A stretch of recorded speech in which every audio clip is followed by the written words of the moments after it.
सबसे सर्वोपरि है स्थिर मन। हमको असुरक्षित क्यों रहते हैं, अनिश्चित क्यों रहते हैं? क्योंकि हमने मान लिया है कि हमारे साथ सब कुछ बुरा होगा। लोग अपने सुरक्षित भविष्य के लिए पैसा जोड़ते हैं, उसे संग्रहित करते हैं। यह असुरक्षा, यह अनिश्चितता मन को चंचल करती है। हम संचय तो करते हैं, समृद्धि का, साधन का, संपदा का, सद्गुणों का संचय नहीं करते। परिणाम ये होता है कि जितना संचय बढ़ता है, जितना परिग्रह बढ़ता है, उतनी मन की चिंता भी बढ़ती है।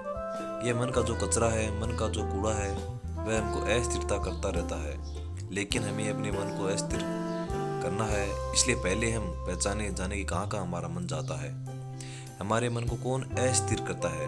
व्यक्ति की चिंताएं, शंकाएं उसको सबसे ज़्यादा अस्थिर करती हैं। निश्चितात्मक चीज़ें मन को बहकाती रहती हैं, इसलिए सबसे पहले उन्हें पहचानना जरूरी है, समझना जरूरी है। जहाँ जहाँ नकारात्मकता है, जो जो चीज़ें आपको चुभती हैं, उस चुभन को निकालना है, उन गांठों को खोलना है, और उसके लिए सुविचारों का अपनाना जरूरी है। एक सुविचार हमारे मन को बदलने के लिए पर्याप्त है। बस उस विचार में वह ऊर्जा होनी चाहिए। हमारे यहाँ उपनिषदों में 4 महाकाव्य कहे गए हैं। ये 4 ब्रह्मसूत्र हैं। इसके बारे में ज्ञानीजन कहते हैं कि अगर ये 4 सूत्र समझ में आ गए तो समझो सारा ब्रह्मसूत्र समझ में आ गया। भगवद गीता, हमें तो 7 श्लोक की भगवद गीता भी है, यानी भगवद गीता के वे 7 श्लोक समझ में आ गए तो समझो 7 श्लोक समझ में आ गए। दुर्गा सप्तशती है तो 7 श्लोक की दुर्गा भी है, इसके 7 श्लोक समझ में आ गए तो समझो दुर्गा सप्तशती समझ में आ गई। बात छोटी सी है, लेकिन एक बात भी अगर समझ में आ जाए तो जीवन बदलने के लिए एक बात है भी पर्याप्त है। हमारे जीवन में बहुत सारे काम ऐसे हैं जो हम नहीं कर सकते, लेकिन भगवत कृपा से सब कार्य संभव है। ये विश्वास, ये श्रद्धा, ये आस्था हमारे मन को बहुत संबल देती है।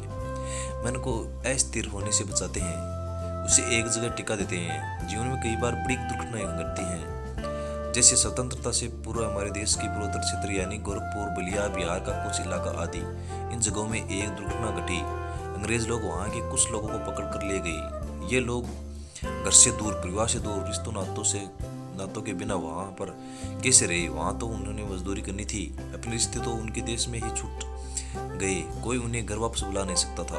फिर रिश्ते बनाने के लिए वहाँ कहाँ उन्होंने शादी कर ली, अफ्रीकन वगैरह से शादी हुई। अपने साथ अपने देश से वो कुछ नहीं ले गए थे, लेकिन हनुमान चालीसा और तुलसीदास जी की रामायण की यानी श्री रामचरितमानस की कुछ चौपाई उन्हें कंठस्थ थी। वो हनुमान चालीसा, वो रामचरितमानस उनके लिए एक तरह से संजीवनी बन गई।